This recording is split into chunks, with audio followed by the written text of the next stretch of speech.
Pamparlinka-tinka-tinka-tong-tong, pamparlinka-tinka-tinka-tong. Mon oncle Albert, c'est un millionnaire. Il a fait son argent avec la guerre.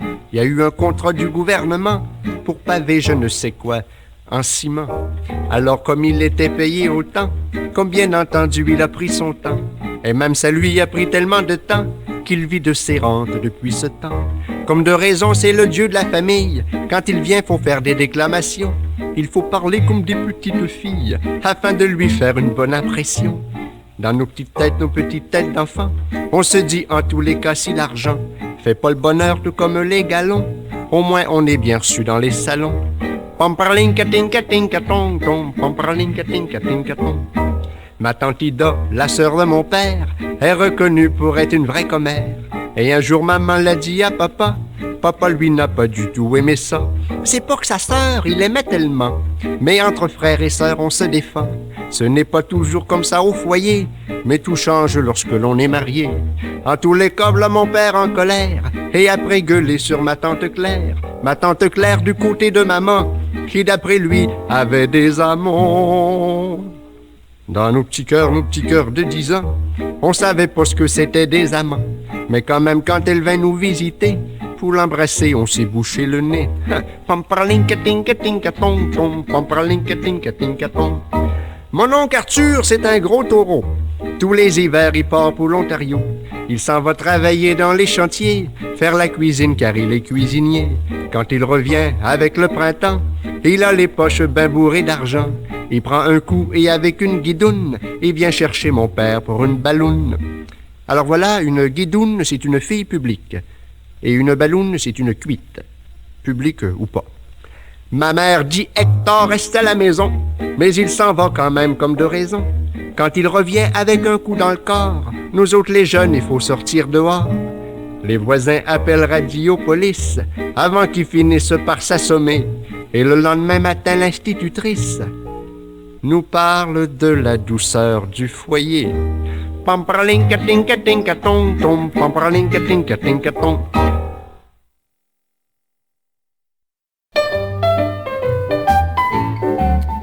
Si près de la nature, même s'ils sont des durs, ils ont des âmes tendres. Perdus dans les grands bois, à l'écho de leur voix, souvent ils croient entendre un appel de la muse, et alors ils s'amusent à rimer dans le vent leurs souvenirs d'enfants, même si leur langage n'est pas toujours très sage. Nos bûcherons ont des âmes de poètes, se levant le matin avec l'odeur des pins, le chant de l'alouette. Ils affilent leur hache avec dans la moustache une petite chansonnette. Et tombent les érables, mais le plus misérable, ce n'est peut-être pas celui que l'on abat, car à chaque coup de hache, un bon bûcheron s'arrache une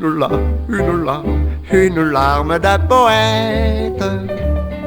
Lorsqu'ils reçoivent leur gage, ils descendent au village, causer aux filles sages. Au veston une rose, ils récitent leur prose en buvant quelque chose. La liqueur un peu forte, quand arrive minuit, les couches au pas des portes, mais comme dirait Lully, au clair de la lune, on dort bien sur la dune. Nos bûcherons ont des âmes de poètes. Puis un jour le corbeau, juché dans un boulot, laisse tomber une plume. Déjà 80 ans, comme ça passe vite le temps, et c'est un mauvais rhume qui achève l'histoire de ceux qui ont bravé le mystère et le noir des forêts éloignées, ne laissant pour mémoire que quelques mots sans gloire, mais qui tiennent de la raison. Ah, si nos poètes avaient des âmes de bûcherons.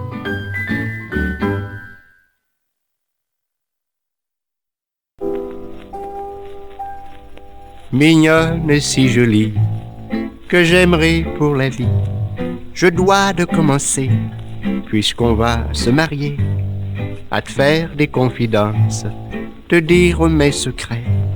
Bien entendu, silence, et ne les dis jamais. Tout ça, c'est entre toi et moi. Pour commencer, tu sais, avant de te connaître, y en a une que j'aimais, encore un peu peut-être. Oh oui, mais pas beaucoup. C'est seulement, à vrai dire, un souvenir très doux, un peu lent à s'enfuir. Tout ça, c'est entre toi et moi. Chérie, si tu te souviens, un jour je t'avais dit que moi, le lendemain, je m'en foutais comme la pluie. Eh bien, tu sais, la pluie, je m'en fous pas tant que ça. Et si je me marie, c'est que j'ai besoin de ton bras. Tout ça, c'est entre toi et moi. Quand nous serons mariés, nous aurons des petits. Chérie, pour les bercer, faudra se lever la nuit. Viendra le temps de l'école et tout le tralala. Nous perdrons la boussole, peut-être quelquefois. Tout ça, ce sera entre toi et moi. Et jamais il ne faudra se quitter pour ça.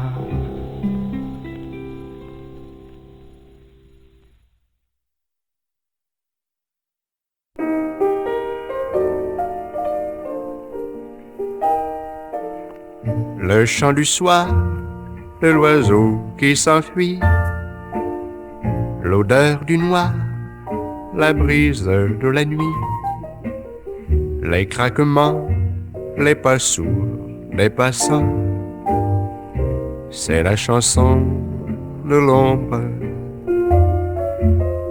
Le petit ruisseau qui murmure en rêvant, et le berceau qui ronronne en berçant, les tout petits qui dorment dans l'oubli, c'est la chanson de l'ombre.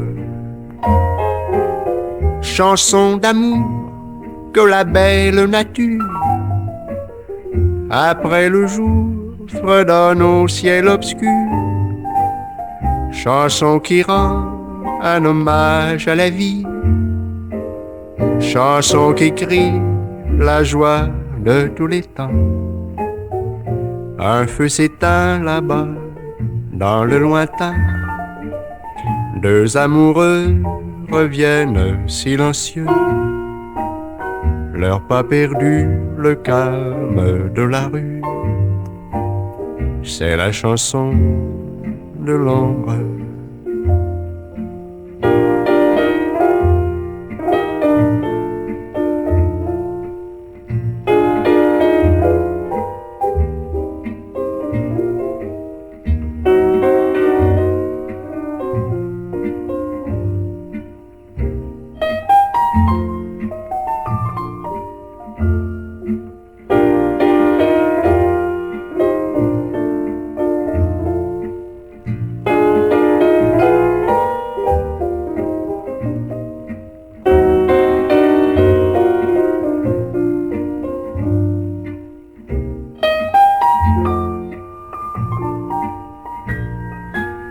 Chanson d'amour que la belle nature, après le jour, fredonne au ciel obscur.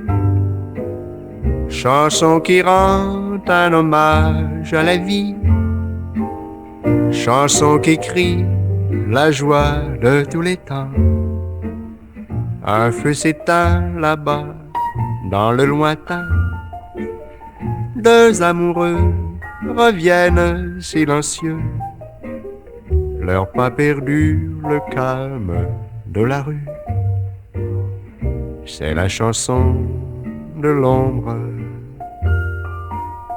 C'est la chanson de l'ombre. C'est la chanson de l'ombre.